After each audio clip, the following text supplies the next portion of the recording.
Saudara, seorang penumpang pesawat Lion Air rute Jakarta Kuala Namu jadi tersangka karena berteriak membawa bom di dalam kabin pesawat.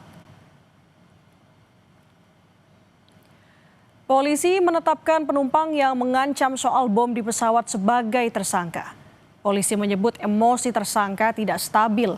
Tersangka mengamuk dan teriak soal bom dalam penerbangan Lion Air JT308 rute Jakarta ke Kuala Namu, Deli Serdang pada Sabtu 2 Agustus lalu.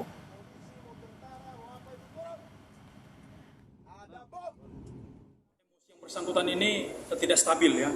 Kadang-kadang ada yang pertanyaan yang bisa dijawab, tapi banyak juga pertanyaan yang belum nyambung dengan apa yang kita sampaikan. Dan bahwa per hari ini terhadap hal ini sudah kita tetapkan sebagai tersangka, dan keterangan-keterangan yang disampaikan oleh bersangkutan sudah kita tuangkan dalam BAP. Atau penerbangan ini adalah connecting flight.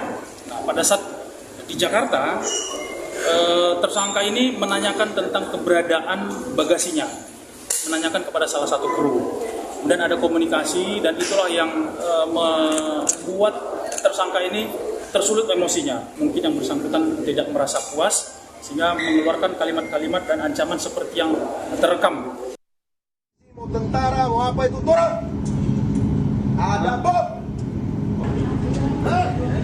Sebelumnya, saudara, seorang penumpang mengamuk dan teriak soal bom di dalam kabin sebuah pesawat Lion Air JT308 rute Jakarta Medan batal diterbangkan pada Sabtu.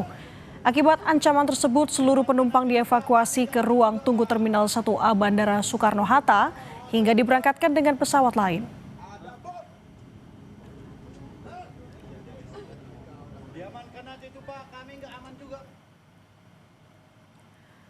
Melalui keterangan tertulisnya, Corporate Communication Strategy of Lion Group Danang Mandala Prihantoro menyebut hasil pemeriksaan memastikan tidak ditemukan benda mencurigakan atau berbahaya.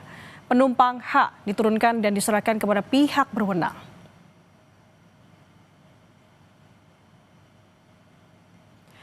Atas ulahnya, tersangka dijerat dengan pasal 437 Undang-Undang Nomor 1 Tahun 2009 tentang penerbangan, yang berbunyi setiap orang yang menyampaikan informasi palsu yang membahayakan keselamatan dapat dipidana penjara paling lama 1 tahun. Tapi apabila sampai mengakibatkan kecelakaan atau kerugian harta benda, bisa dipidana paling lama 8 tahun. Bahkan bila sampai mengakibatkan kematian, pidana paling lama 15 tahun penjara.